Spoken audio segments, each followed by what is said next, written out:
There we go. And so let me take you through what we're going to talk about tonight.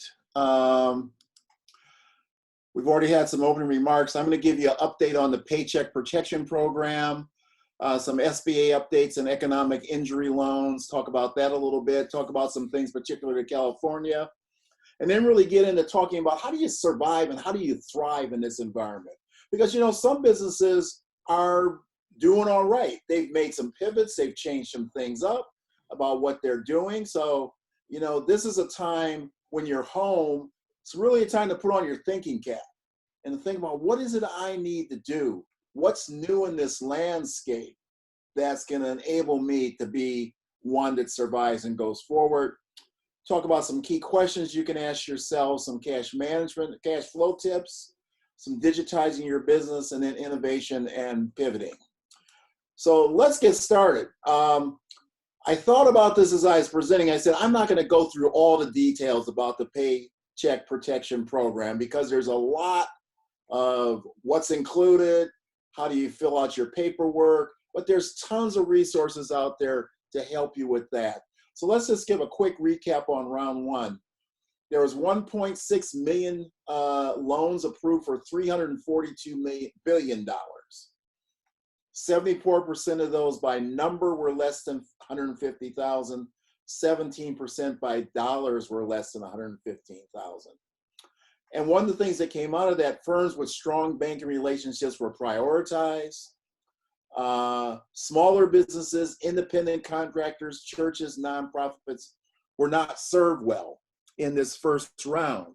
And one of the things that I and others did was write to our Congress people to talk about, could there be a set aside in the second round for minority businesses to make sure that we were being served as more funds were approved, because the first round went very, very quickly, and it was characterized by stops and starts. Banks were in, banks were out, banks were taking applications, banks weren't. So round two is upon us now. And thus far in round two, 2.21 million loans have been approved for $188.9 billion. Now, keep in mind, round two is 310 billion. So you can see we're right in the 50% range of loans that have been extended thus far. 90% of the loans by number are less than 150,000, 37% by dollars less than 150,000. In the first two rounds, 433,000 California businesses have received $66.6 billion in funding from rounds one and two. California by far has received the most PPP funding of any state in the country, followed by Texas, which is substantially behind us. Texas was actually a little bit ahead of us in the first round, but in the second round, we've gotten another 33 billion, while Texas has only gotten about 12 billion. Now, demand is decreasing. So that 175 billion went out in those first couple of weeks of round two, but last week the only $13.2 billion in loans were approved last week. So why is that happening?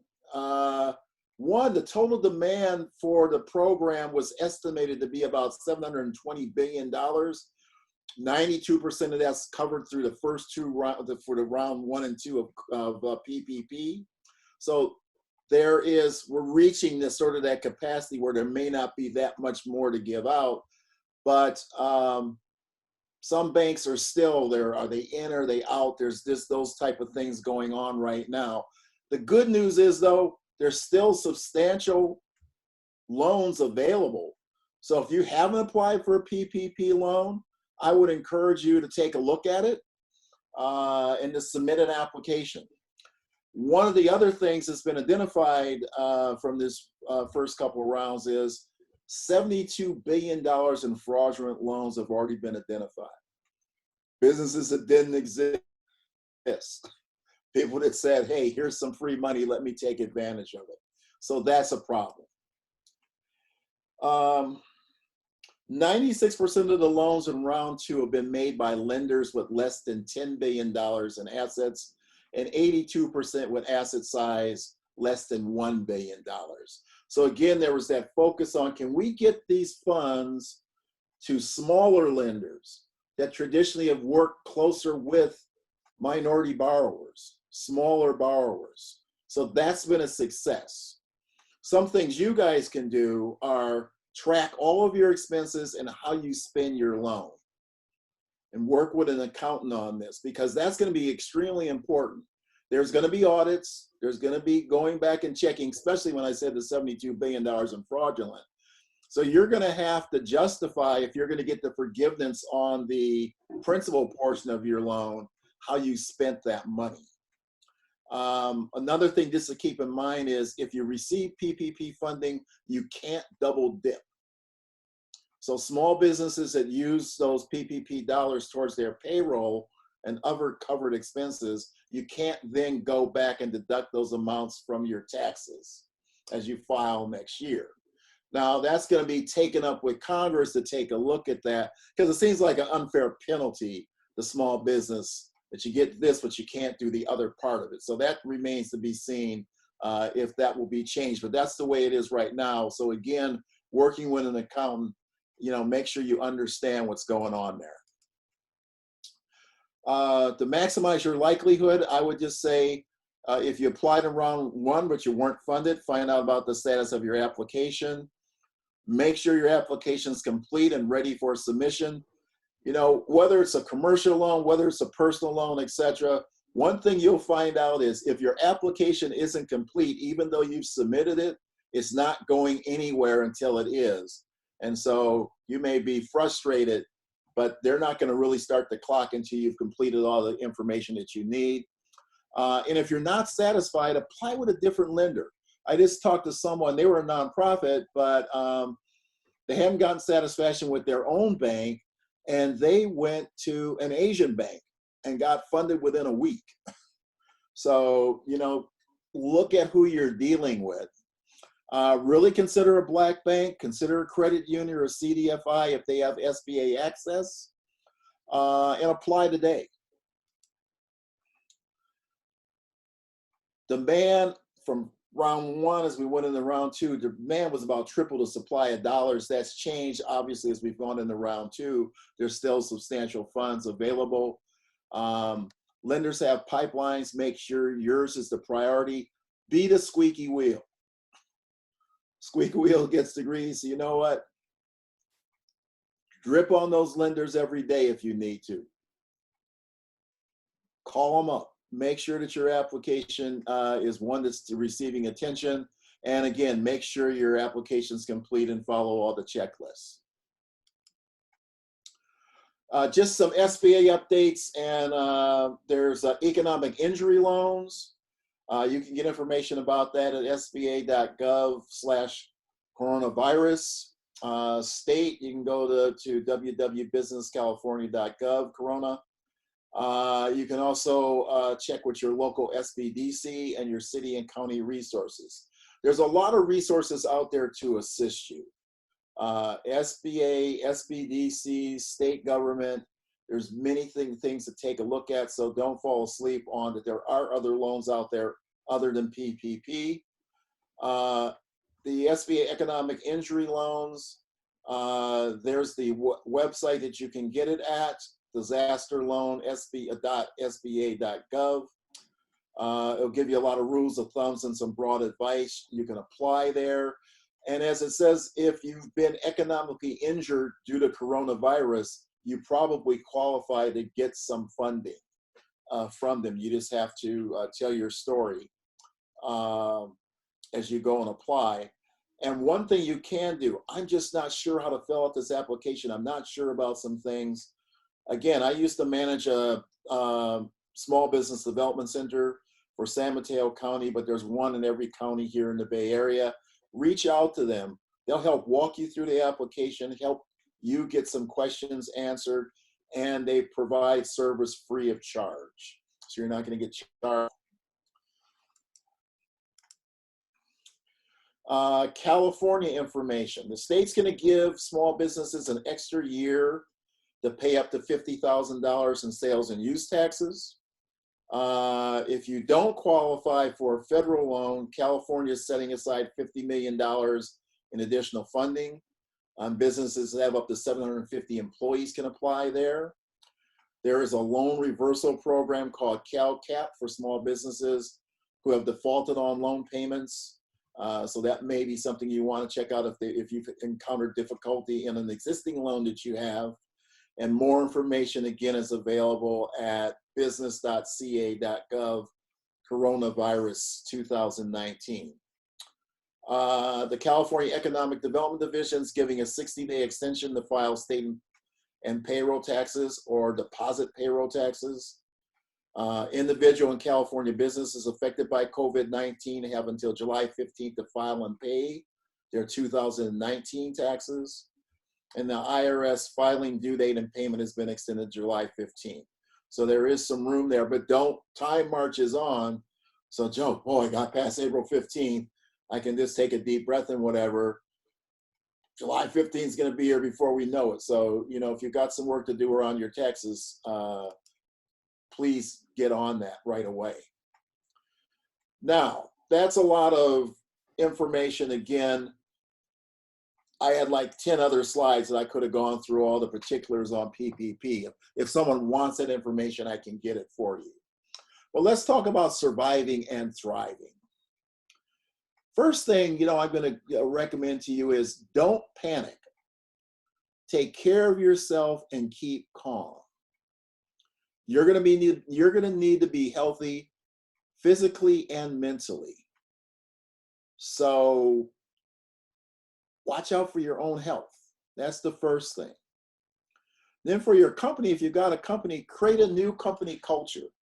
What do you want your company culture to be as you go forward and emerge from this pandemic? You're probably going to have to develop a safety protocol for your business. If business opens back up and you're able to open up your place of business and people start to come back to work, what are your safety protocols? Because some people are not going to feel safe coming back to work. So you've got to have a defined protocol that you're going to follow. Make your employees feel safe. Number two, tap into resources provided by the government and financial institutions. The CARES Act, there was the PPP loans. Federal Reserve has a lending program primarily aimed at middle market businesses called Main Street Lending. They're just really starting to roll that out now. They've been sort of slow out of the box. And then there's SBA economic injury loans that you might want to take advantage of. Hello? Oh, go ahead, Robert. Go ahead. Third thing I would just say is make a 3-month financial plan. What is your financial plan as we come up to the second half of May, into June, July, and August? Because that's when we're going to really start to open back up. So do you have a 3-month financial plan that you've put down on paper that you can follow? Really investigate who you're going to need to pay in the next 3 months. Look at your personal finances, what costs are necessary and what can you put on hold. Talk to suppliers, talk to landlords, talk to people that you need to be in correspondence with. Look at some of your really big expenditures and how you're going to cover those. Think about, can you downsize your office? Geez, I've had this office, but could I really just use a co-working space? Is having people work remotely, is that working, or do I need to be physically there? But make that 3-month financial plan. Find the opportunities. There's opportunities all around us. For instance, if you are a janitorial business and, buildings haven't been open, so there's not that much need for cleaning and whatever, but can you pivot to really becoming an expert in providing deep cleaning and disinfectant services for businesses? Because that's what businesses are going to need. Someone that can come in and really do this deep cleaning to make sure that the building is safe for people to enter. And that's not going to just be done once. That's going to have to be done on a continuing basis. So that may be a nice new business or arm of your business from what you were traditionally doing of picking up waste baskets, cleaning bathrooms, etc., because a new level of cleaning is going to be needed. Talk to your customers. What do they need? What will and won't matter to them? I can't emphasize enough, stay close to your customers. Call them up, let them know what your situation is. Sometimes you may be surprised. They may be able to help you when you didn't even realize that they could. Build and nurture relationships. Collaborators that you work with, referral partners, prospects, build and nurture those relationships. Keep in touch. Here's a perfect time to upskill your staff. Try to retain your best staff and train them on the skills they'll need to make them more productive and efficient. Don't look at where the puck is right now. But Wayne Gretzky, great hockey player, one of the things he was skillful at doing was looking at where the puck was going to go, not where it was right in front of him. So try to think about that in the business analogy of where's business going right now? Where do I need to be? Maybe I need employees with different skills. Then think about, we got 30 million people out of work. There may be some really talented individuals out there that you never maybe had a chance to connect with that might be perfect for your business as you start to open back up. You probably have to update your marketing strategy. Think about what you've been doing. What do you need to do in the future? And seek out competent external advisors. Seek out a Jason Matthews. Seek out a Walter Brown. Seek out a D2 Kazuzzi. Seek out individuals that can help you with your business. Sometimes if you're your own advisor on everything, you may be a fool. I'm not saying you are, but sometimes you need to hear other voices. So key questions for your COVID plan. 1, how will life change for your customers? The people you are serving. Here's the way they were in January, December of last year. What do they look like today? How has life changed for them? Keep that in mind. 2, what will happen to your current competition? The people you always kept an eye on. Some of that competition might go away. They might not have been nimble. They might not have been able to survive this pandemic. So they might be no longer there. But what will happen to your current competition? And then who might be your new competition? You've always, you've had those people that you know about, but there may be someone new out there that has a new way to do your business. So you have to keep that in mind. And where are you going to get new talent for your business? How do you develop new talent? I talked about upskilling your workforce. What's your new supply chain look like? How do you ensure that you have enough of whatever the raw material is for your business? Because one of the big things during this whole COVID crisis has been that supply chains broke down here in the United States, supply chains have broke down globally, and then on just many, many levels, things we sort of took for granted, we don't have. And that's a bit scary. So, you have to understand who's your supply chain. Do you have multiple sources or is this one? And you have to understand what the financial strength of that supplier is. Hence, keep in contact with your suppliers, keep in contact with your customers, understand the challenges they're going through. Think about what's the specific things that are going to set you apart in the new market. How are you going to distinguish yourself? So think about that. What specific things will you need to stop doing or let go of? Well, I've always done it that way. I've always conducted my business in this way. Maybe that's not the way you're going to be able to do it in the future. I just saw something where there was an article I was reading about, will the weekend become the new weekday? And what that was really talking about to some extent was retail businesses where they may really get a lot of their volume, restaurants and other food eating businesses, of what they're able to do on a weekend, where they really put a lot of resources in there, because that's when people may be out. That's when they may feel that people tend to seem to want to be getting out here on the weekends. So that may be, you have to really maximize your volume on particular days versus other days where maybe you had a model where you relied upon a pretty steady flow over the entire week. And then what are your new monthly forecasts? What are new key milestones for your business? You've measured your business in this way traditionally. Are there other things that you need to start taking a look at as we start to come out of being sheltered in place? So think about what your new financials will look like as you go forward. Just some cash flow management tips. Take a look at your last 12 months of expenses. The high ticket items in there, cost of goods sold, payroll, rent, advertising, and debt. Really dig into that. Are there things that you can eliminate? Are there things that you can adjust? Understand what your expenses are. Walter Brown can probably give you some pretty good tips about how to negotiate with landlords.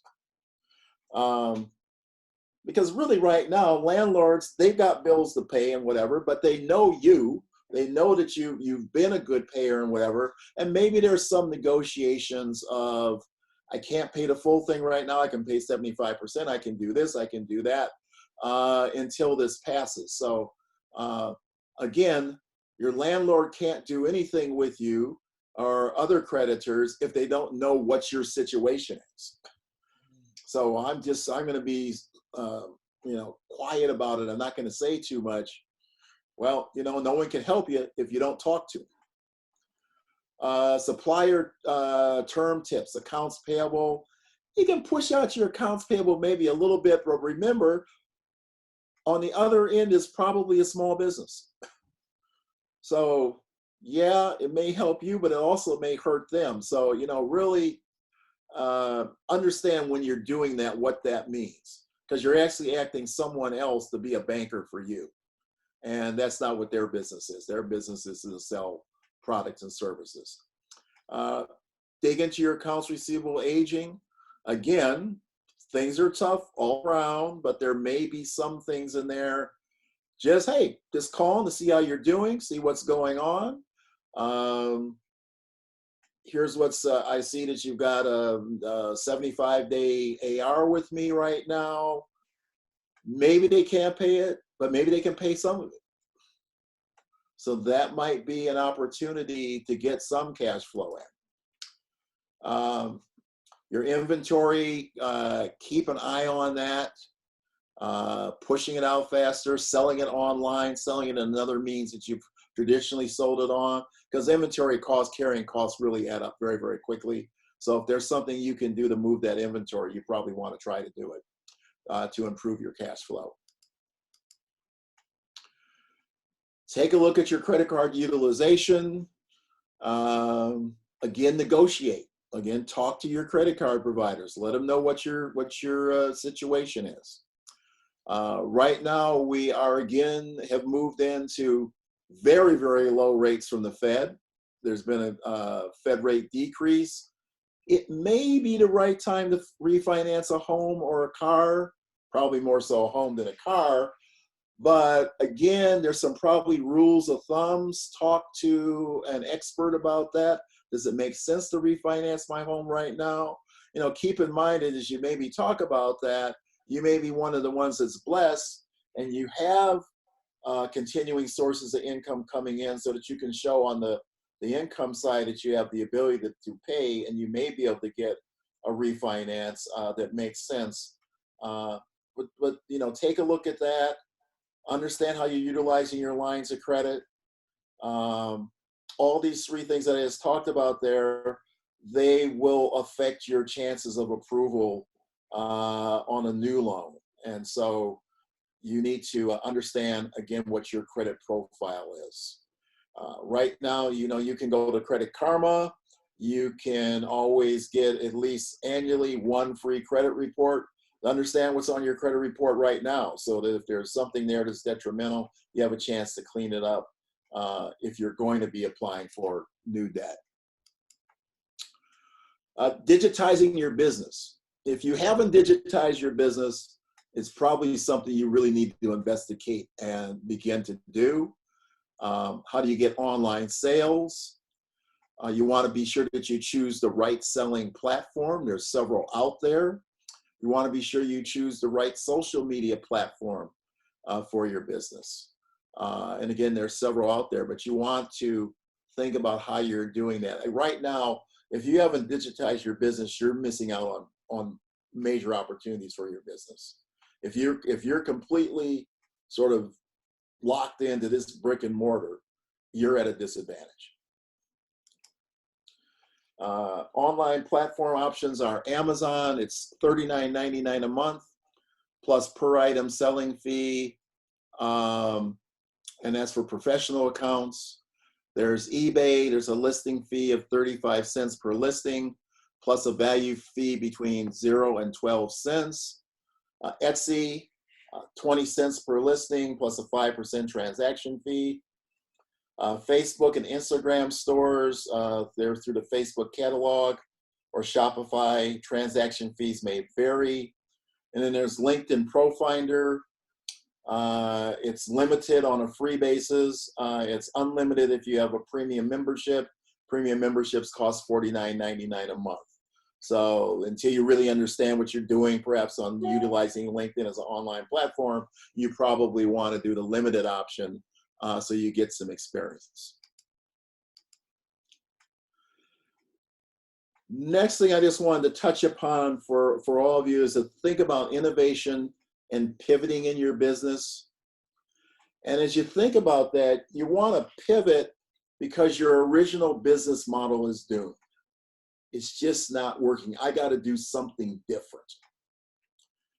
You may pivot because you see opportunities that you want to seize and opportunities that can give you a competitive advantage or change your competitive advantage landscape. Pivots usually carry significant risk, but you may recognize that the potential benefits outweigh the risk. And changing business models is really less risky than doing nothing. If you just sit there, I'm not going to do anything, chances are likely it's just not going to change. So you got to do something. Some recent pivots. So YouTube. Everyone knows YouTube, watches videos there, et cetera, but YouTube started off as a dating service. That was what the original business model was. They were going to connect you up so that Robert could meet so-and-so with a video, and that was their model. And then somehow they found out very quickly that people love sharing videos, not necessarily for dating purposes, and the rest is history. But that was what they originally started off as. I don't know if you've been watching wineries. Well, if you go to Napa Valley, Sonoma, et cetera, big part of their business and morphed into people going to the tasting rooms. Everyone going up on the weekend, et cetera, social distance, you can't do that. But number of wineries have pivoted to virtual tasting. So they're hosting weekly shows where they're number of wines up there, they're doing virtual tastings. And that is actually, for some of them, driving more business than they had the other way. Wow. So there's a pivot. Not long-term pivots, but Gap, Nike, and others are using their factories to make masks, gowns, and scrubs. As much as anything, keeps their factories going, gives them another thing to manufacture, and also creates some favorable PR for them, that they're helping out in the crisis. Alcoholic beverages, producers have shifted to making hand sanitizers because some of the basic same ingredients are in hand sanitizers that are in alcoholic beverages.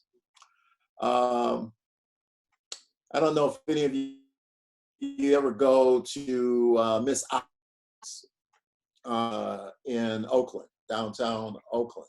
Yes. But I was there because I wanted to try to support an African American business every week in some regard. And so I'd been there, and they were applying for PPP, but they said, "Hey, we just were able to strike a deal with a hospital to where we provide a couple of times a week catering for their healthcare first line workers." So that really, I mean, that's a lot of volume when you're doing that. But they were able to pivot to that and provide a backstop as their restaurant has been impacted. Trucking companies are partnering with logistic firms to replenish groceries and retail shelves, because we all know we've been anywhere and all of a sudden there's nothing on the shelves. Part of that is not so much that there's not supply, but they can't get it to the stores fast enough. So some trucking companies have entered into that market as a way to, from what they were traditionally doing, to help replenish and stock stores.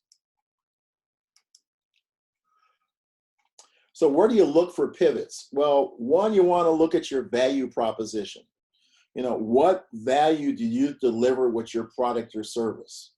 How are you helping potential clients?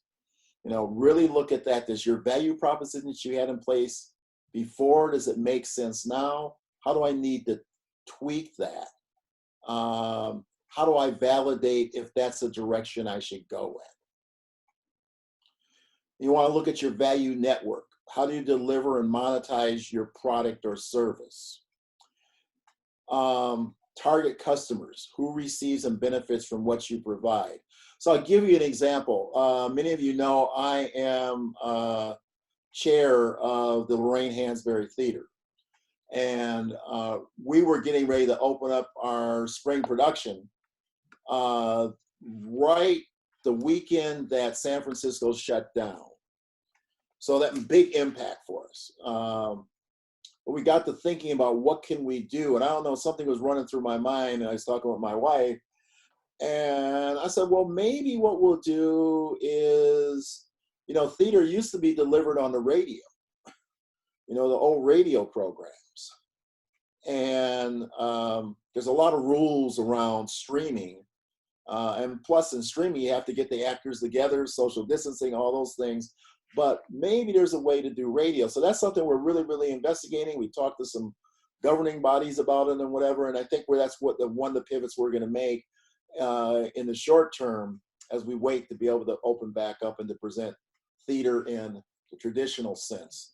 But, you know, we're thinking about our value proposition. We're thinking about our network. Can we monetize this? Who our target customers are? All those different things are things that you need to think about as you're thinking about a pivot. Making your pivot idea a reality. Stay focused on two essential elements of a successful pivot. First, manage the activities to generate great ideas. Don't shut down anybody's idea initially.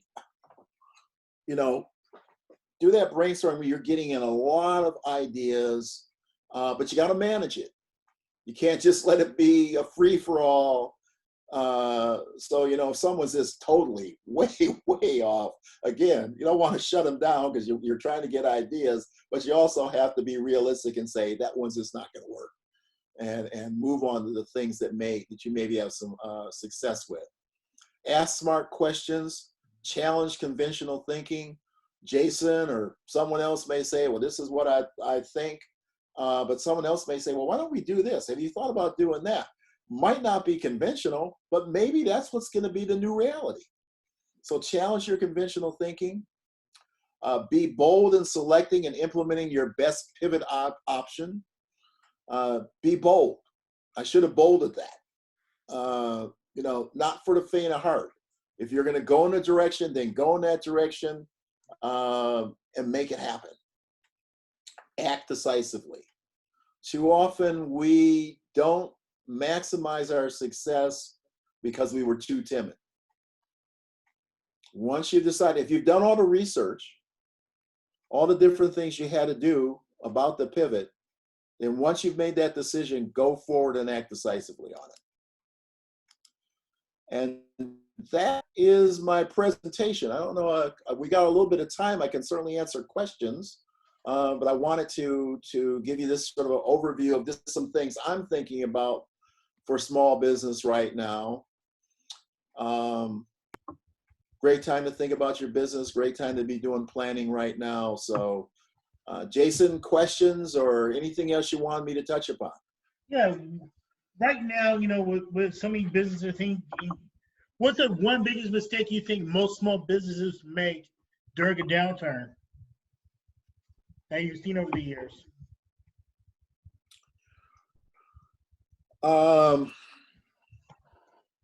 First off, I don't think they're realistic about their finances. They don't really understand them. And so I see too many businesses sort of put their head in the sand. They don't sort of want to deal with that. But that's one thing you've got to understand. You've got to understand what's going on with the finances in your business. The other thing is communicate. The Urban Financial Services Coalition has a wealth of expertise and experience all across the country. I mentioned it earlier, but reach out to people that can help you, people that can give you advice. A lot of times that advice is going to be for free. It may give you the ideas and things that you need to go forward. If it moves into something where, hey, I can give you some advice, but my fee for doing it is X, that may be money well spent. A lot of times you can't make money or you can't get yourself out of something unless you're willing to spend a little bit of money. So those are a couple of things. The third thing I guess I would say is I hope that people, as they're going through this, are not sort of sitting back and saying, woe is me, everything is really the sky's upside down, but they're taking some time to really think about their business. Really think about how am I going to pivot? What am I going to do? If we said we're open tomorrow, everything's ready to go, are you going to do the exact same thing you did? How am I going to operate my business going forward? Because you know what? Whether we like it or not, the world has changed forever. What we're used to, there's a new reality, and we got to be prepared for it. So you got to do some thinking about it. Excellent point. Yeah, you talked earlier when we talked about talent. I know my wife's job, they've been doing online virtual meetings last week, and they had 76 people apply. And the amount of experience of the people who applied were people just 3 months ago who had never applied before, since they're a small business, who are willing, seem like they're willing to almost take a pay cut or not as well benefits as a larger company as you are with a small business now. And you was right on about that, where she has actually interviewed people where she's like, wow, we couldn't get those people back in January, February, but times have definitely changed at that point for them. So you're right about that. I definitely see that hands-on. Definitely. D2, you have any questions, or Walter, do you have any questions? Yes, this is D2 Kasui. I would love to ask a question. Go ahead, sir. Go ahead. Yes, so President Shoffner, thank you so much. I appreciate your presentation. It is right on point, something that's needed for this time. I have a two-part question in terms of small businesses and specifically minority small businesses. Can you talk about the importance of legitimizing your business so that you're able to be in position to take advantage of opportunities? I know there were there's several organizations, several small businesses that are in business, but maybe they only they operate out of their personal checking account. And then the second part of my question is, how can we leverage the unique resiliency that we have as a people to flourish during this time of COVID-19? Thank you for those questions, D2. On the first one, we're all in the financial services industry. We've been bankers. We've been right in the middle of it, so we understand that banks are inherently conservative. They're risk averse. And so if they don't see a track record, if you don't have the licenses, you don't have a business checking account, you don't have this, you don't have that, those are all things that line up as strikes and an easy reason for someone to say no. So what we have to do is really, it's what we as an organization have traditionally done, and that is educate. You know, just as much as we educate individuals about home mortgages and home lending, or about personal finance, we have to educate them about business finance and the things that they need to do, because you want to be in position to be able to get the funding you need for your business, or to get the resources that you need. One of the things that came out of round one of PPP is that minorities, to a large extent, were shut out. Well, and a lot of that is that they didn't have main bank relationships. A lot of people said, well, I've got a relationship, I got a credit card relationship, not understanding that banks oftentimes don't look at a credit card relationship as a main bank relationship, where you have where your funds come in and your funds go out through a main checking account. So that's important to legitimatize. The second part of, and your question was relating to, say that again. I mean, we have always been a resilient people, and Yeah. you know, we have been able to overcome things, and this is just another obstacle. You know, how can we tap into that resiliency to be able to position ourselves to prosper during this time frame? My own thought is that we have to come together and collectively collaborate and share. I think we are stronger together than we are apart. This is an opportunity for us to look at, you know, old systems of barter, if you want to talk about that, or other ways that we used to support people's business. In business, we say nowadays, I'm getting ready to teach a management course here in a few minutes, but the days of individual contributors are sort of over. And so you got to work on the basis of a team. Well, a little bit can be still said, same thing in business a little bit. How can we work together? How can what Jason does aid what Walter does? What I do aid Walter or you? Because we are resilient people. There's no better example of any other race in the world. We persevere, we come through against incredible odds, but I'm suggesting that our odds will improve if we work together and don't work at odds with each other. And that's going to take, again, I think it's a moment in time for Urban Financial Services Coalition, Black MBAs, NABA, others.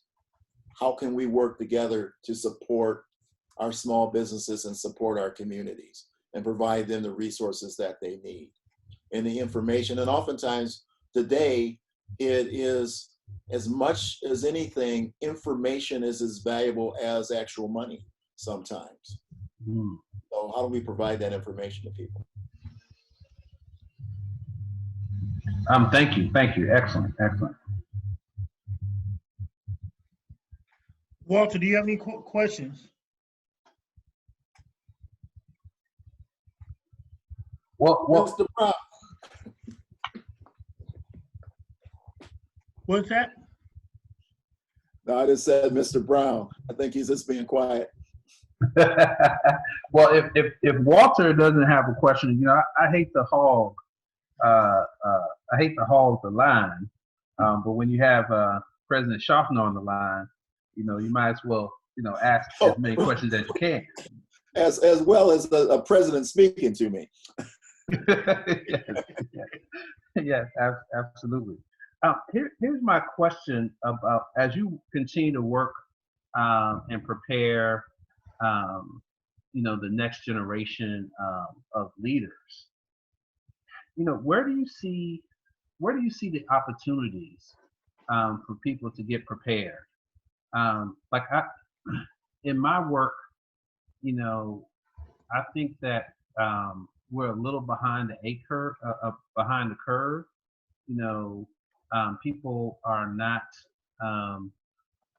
thinking about the future. When we think about the future of work, we're going to a gig economy where people may or may not be willing to work for a company, but they have so much talent, and the talent is in their head.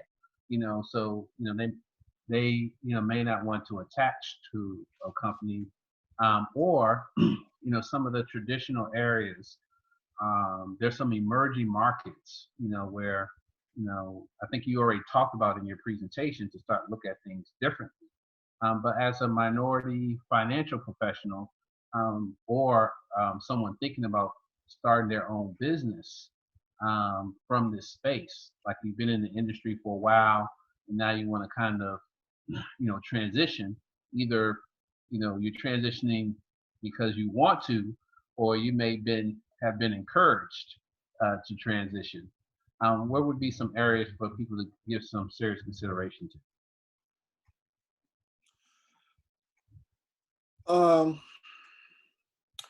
Well, I'm going to use that analogy I used before. Don't look at what's right in front of you, but look about where things may be going. And one example that comes to my mind is we talk a lot about everyone getting coding skills. It's important to get coding skills. That's something, and I'm not going to say it's not important, but on the other hand, there's a lot of artificial intelligence out there that has now been put in place that can do all that coding and do it a lot cheaper than we can do it, that a person can do it. And so you have to sort of think, well, what's out there on the horizon? What should I be looking at? Some things I would look at are try to put yourself in when you're a young professional or starting to get to your mid-career, make it a point to do some networking every week. When I started my career, and my wife was a banker also, we were probably out 4 nights a week. We were out doing a lot of networking, getting to know people, seeing what's out there, hearing presentations, things along those lines, so that we could be up to date on stuff. And so that's one of the things. There's a group, and they meet. This guy does 500 events a year, but he brings together people every single week with sort of new cutting edge information about different stuff that's going on out there to see what may be an opportunity. And then to think about as you see those opportunities, how can I take advantage of that? Is there going to be a different way to do mortgage business?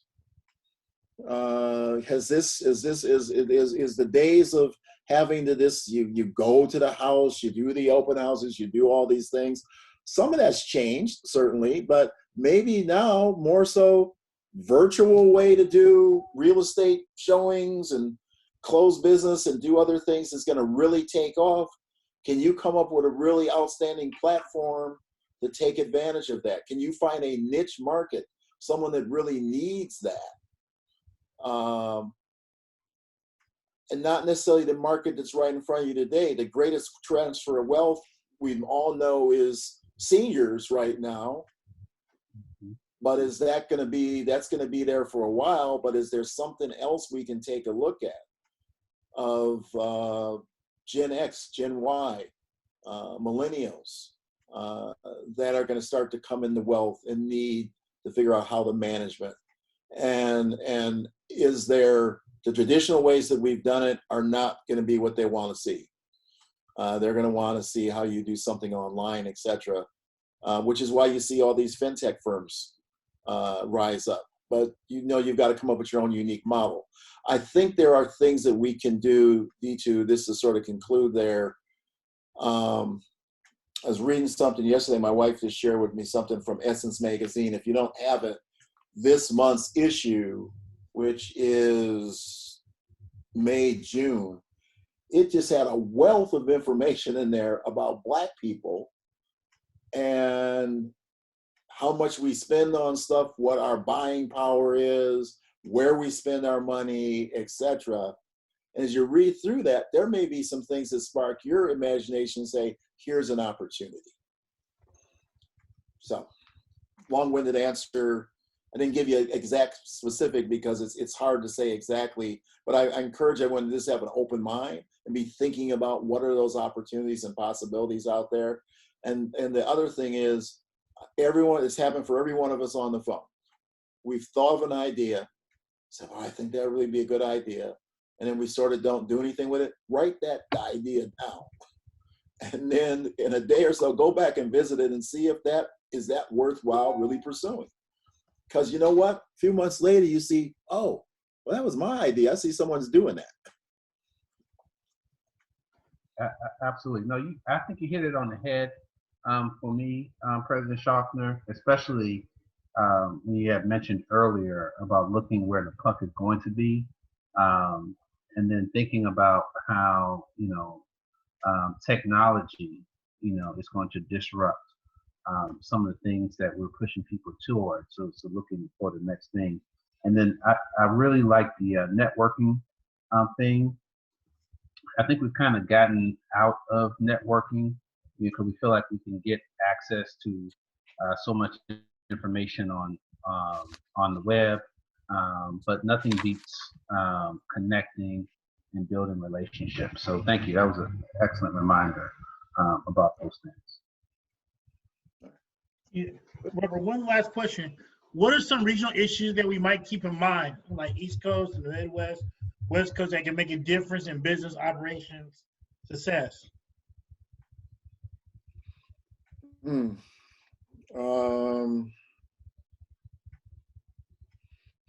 Right through here, I think that business hubs are going to be more and more important, particularly on the coast. So, New York, San Francisco, Los Angeles, big business hubs are where a lot of business is going to flow in and out of. I think that smaller regional areas are going to suffer a bit through some of the things I talked about in terms of supply chain and some other issues along those lines. I think one of the biggest issues that we all are going to face and that we're going to have to get our arms around as a country is our healthcare delivery system. And what do we do about that? Because I was just talking to a brother that's in healthcare, and all of this, we see all of this social distancing. We see all this. You can't come to the hospital for this. You can't do that. You can't any number of things. But the issue really is that our healthcare system, it would absolutely break if we started having a lot of people go to hospitals. They are not set up to deal with it. Mm-hmm. And as a country, we're going to have to get our arms around how do we do more preventative, early stuff to make sure people are in good health when we come up to these things, because these things are going to occur again and again. You've heard about the 1918 pandemic, but I was really surprised. I just learned about a pandemic that occurred in 1957 where 1 million people died. And I hadn't heard about that one. It was a flu or something. These things come up periodically, and we're going to have to be prepared because let's say a year from now, we get into another situation that sort of mirrors this with same impact. 60 million people out of work. That's, I don't know if economies can take those bigger hits. So we've got to think smartly about how we do some things. And I think that's going to take more cooperation between government, nonprofits, private sector to figure some of those things out. If I was doing it, I probably would have followed the Swedish and the German model, which their model was they put X amount of dollars, I think it was up to $2,000 in every person's hand. whether it was weekly or monthly, but they put that money in their hands that was like 90% of what their income was, because that way they didn't have to worry about the other stuff. And I think in the long run, that might have been cheaper than what we did as a model, because we still are in this sort of, the last thing I'll just say, my own personal opinion is we got to figure out how we start to redistribute some of this wealth. Yes. It's not working. This method of that everything is going up to the top whatever X%. It's just not working, and it's really demonstrated right through here right now. Yeah. Hey, gentlemen, I've got to run. I got to open up a management class at the university I'm teaching at, so that's going to start in a couple of minutes. But it has been my pleasure. Jason, anytime you need anything, you just let me know. I'll be happy to do it. And I hope under better circumstances, we all see each other sometime soon. Definitely. Thank you so much, Robert. Thank you so much. All right. Thank you, President Shoffner. Thank you, President. Thank you, Dito. Thank you, Walter. Yeah, next. I see that thumb, Walter. All right, take care. Definitely. Next week, we'll be having David Blanchard on. He's going to talk about what's happening in the oil industry with America, Saudi Arabia, and Russia right now, and how that affects our pocketbook and the greater economy of the United States. Thank you for D2. Thank you for Walter getting on. Also, remember, after this cast, check it. You can also rewatch this video or watch it on my YouTube channel, Jason Matthews or MFIS TV. Last but not least of it as well, we'll be having this uploaded on the Urban Financial Services Coalition San Francisco Bay Area website, and the national possibly can do that too as well. I want to say once again, thank you everybody for getting on the call. I appreciate it. Continue to spread the word about the importance of these calls to prepare our community to enhance their economic lives during this crazy crisis. Thank you again for everybody for getting on the call. Right. Have a great evening. You too.